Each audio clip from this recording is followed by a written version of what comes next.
Alors au début, la lettre ba, il s'écrit de cette manière. C'est-à-dire qu'on prend la première partie. Comme vous savez, harf al-ba, basiquement, il s'écrit de cette manière.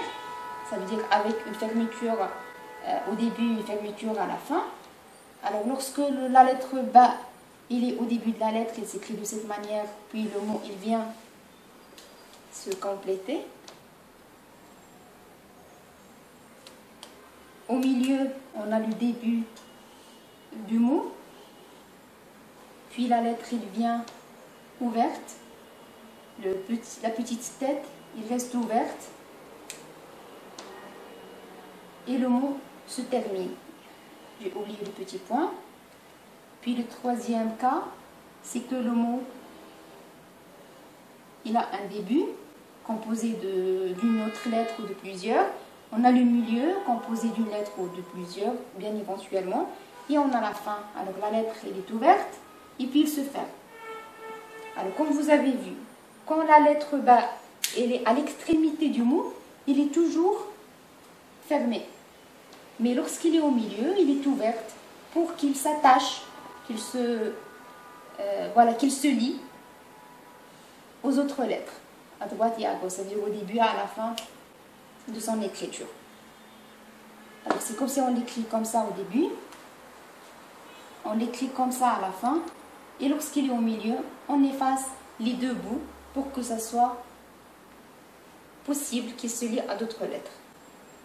Je vais vous donner des exemples de harf al-ba dans chaque situation.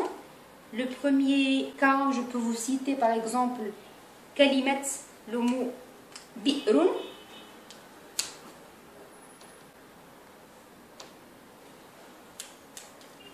Bi'run.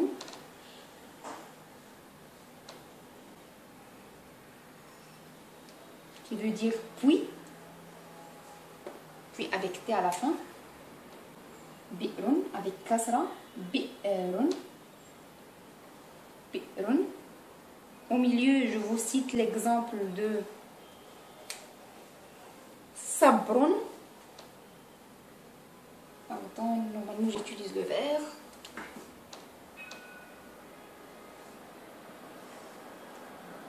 Alors,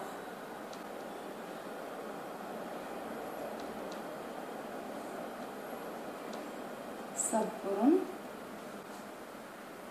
J'ai mélangé les couleurs.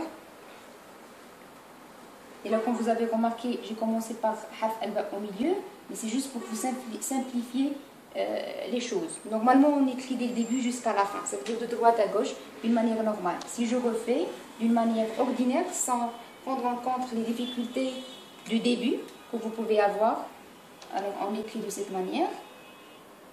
Première lettre, puis ma lettre al-ba va s'écrire comme ça.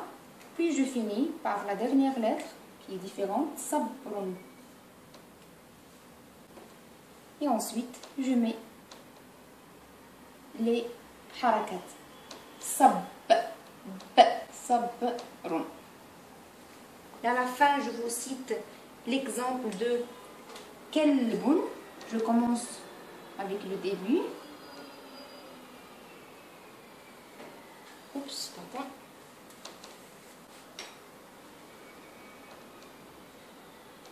Première lettre, deuxième lettre, puis je vous écris harf al-ba à la fin.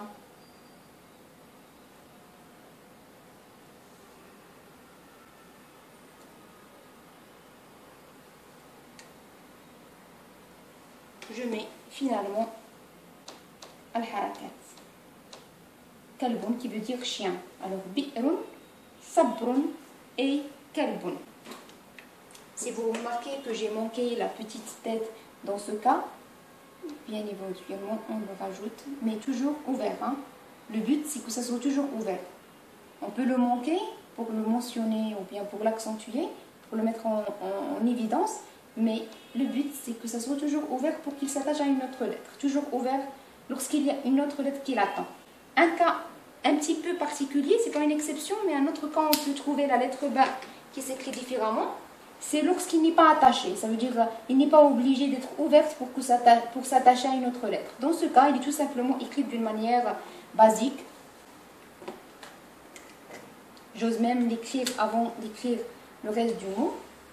Dans cet exemple, Aboun, qui veut dire un papa. Aboun.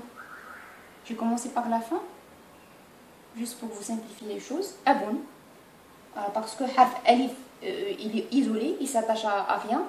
Alors on l'écrit, et puis aboun, on rajoute harf al-ba, aboun. Alors là, il n'est pas obligé d'être ouvert au début ou à la fin, même s'il est à la fin, il n'est pas dans ce cas parce que la lettre précédente, il est détaché, il n'est pas attaché. Ben voilà mes sœurs, c'est une présentation très sommaire de harf al-ba, les différents cas qu'il peut avoir dans la prononciation ainsi que dans l'écriture au milieu, au début ou bien à la fin d'un mot. Inch'Allah, vous aurez une petite séance d'exercice. Par la suite, on va passer à une autre lettre, Inch'Allah. Assalamu alaikum wa rahmatullahi ta'ala wa barakatuh.